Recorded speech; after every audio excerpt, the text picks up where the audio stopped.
বাংলাদেশের অর্থনীতির হৃদস্পন্দন যে প্রাণভোমরার উপর নির্ভর করে দেশের শিল্প বাণিজ্য আমদানি রপ্তানি এবং আর্থিক স্থিতিশীলতা সেই চট্টগ্রাম বন্দর নিয়ে এক নতুন তোড়জোড় শুরু হয়েছে।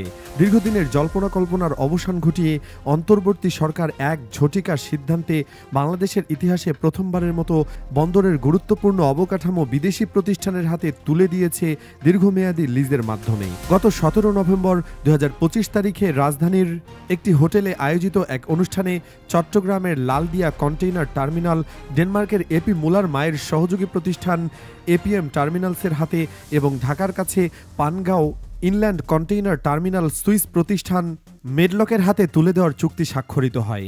একই দিনে দুটি চুক্তি এবং তাৎক্ষণিকভাবে কার্যকর হওয়ার ঘোষণা স্বাভাবিকভাবেই বড় প্রশ্নের জন্ম দিয়েছে।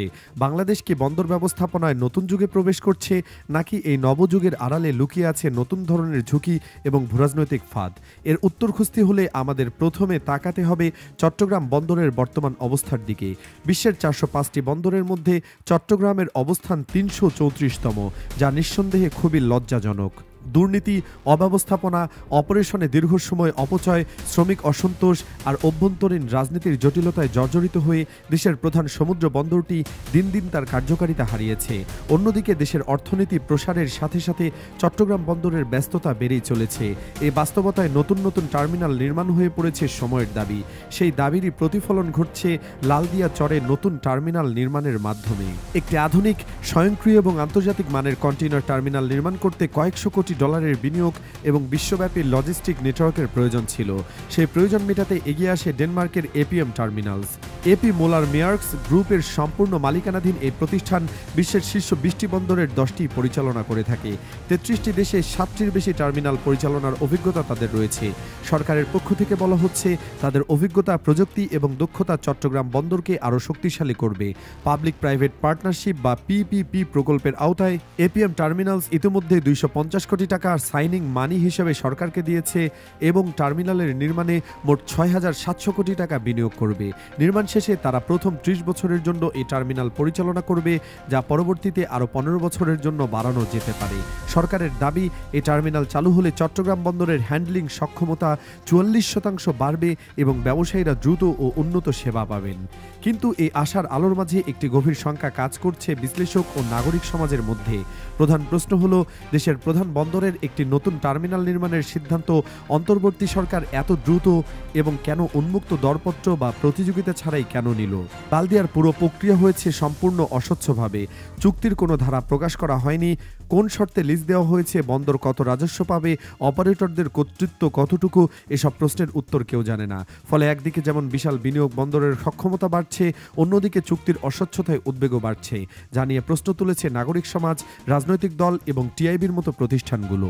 এবার চলুন তাকাই আরেকটি চিত্রের দিকে। Pangaon inland container terminal. ঢাকার কাছে কেরানীগঞ্জে বুড়িগঙ্গা নদীর তীরে অবস্থিত এই বন্দরটি কৌশলগতভাবে অত্যন্ত গুরুত্বপূর্ণ। এটা রাজধানীর শিল্প এলাকা এবং পোশাক কারখানাগুলোর সাথে সরাসরি সংযুক্ত। 2013 সালে উদ্বোধনের পর প্রায় 12 বছরেও টার্মিনালটি প্রত্যাশিত সাফল্য পায়নি। ক্রেন ও যন্ত্রপাতির অভাব, পুরনো লজিস্টিক সংযোগ এবং আমলাতান্ত্রিক জটিলতায় এই টার্মিনালটি প্রায় 165 কোটি টাকা লোকসানে ডুবে গেছে। ব্যবসায়ীরা এর ধীর এবং অনির্ভরযোগ্য সেবার কারণে এটিকে তেমন একটি বিকল্প হিসেবে গ্রহণ করেননি। এই বাস্তবতায় সরকার উন্মুক্ত দরপত্রের মাধ্যমে সুইস প্রতিষ্ঠান মেডলককে 22 বছরের জন্য এই টার্মিনালের দায়িত্ব দেয়। মেডলকের পরিকল্পনা অনুযায়ী প্রথম ধাপে $40 মিলিয়ন এবং দীর্ঘমেয়াদে $400 মিলিয়ন পর্যন্ত বিনিয়োগ করা হবে। টার্মিনালে যুক্ত হবে আধুনিক মোবাইল হারবার ক্রেন, 24 ঘন্টা বিদ্যুৎ সরবরাহ, রিফার সংযোগ এবং ট্রু বিল অব লেডিং, এই সমস্ত সুবিধা। ফলে বিদেশি জাহাজ থেকে সরাসরি পানগাঁও পর্যন্ত মালামাল আসতে পারবে, যা ঢাকার শিল্প এলাকায় লজিস্টিক চাপ অনেকাংশে কমিয়ে আনবে। একঘেয়ে লোকসানি বন্দর থেকে পানগাঁও একটি সম্ভাবনাময় লজিস্টিক হাবে পরিণত হতে চলেছে। কিন্তু সবচেয়ে বড় প্রশ্নটি হলো, এখনও অনুত্তরিত রয়ে গেছে চট্টগ্রামের নিউ মুরিং কন্টেইনার টার্মিনালের ভবিষ্যৎ কি? এই বন্দরের সবচেয়ে লাভজনক ও কৌশলগত গুরুত্বপূর্ণ সুবিধাটি কি একে একে বিদেশিদের নিয়ন্ত্রণে চলে যাবে? নিউ মুরিং টার্মিনালের আকর্ষণ সবচেয়ে বেশি, কারণ কারণ এটি ইতোমধ্যে লাভজনক, দক্ষ এবং চট্টগ্রাম বন্দরের সামগ্রিক হ্যান্ডেলিংয়ের বড় অংশ বহন করে। এর অবস্থান, ড্রাফট এবং অপারেশনাল সক্ষমতা অনেক উন্নত।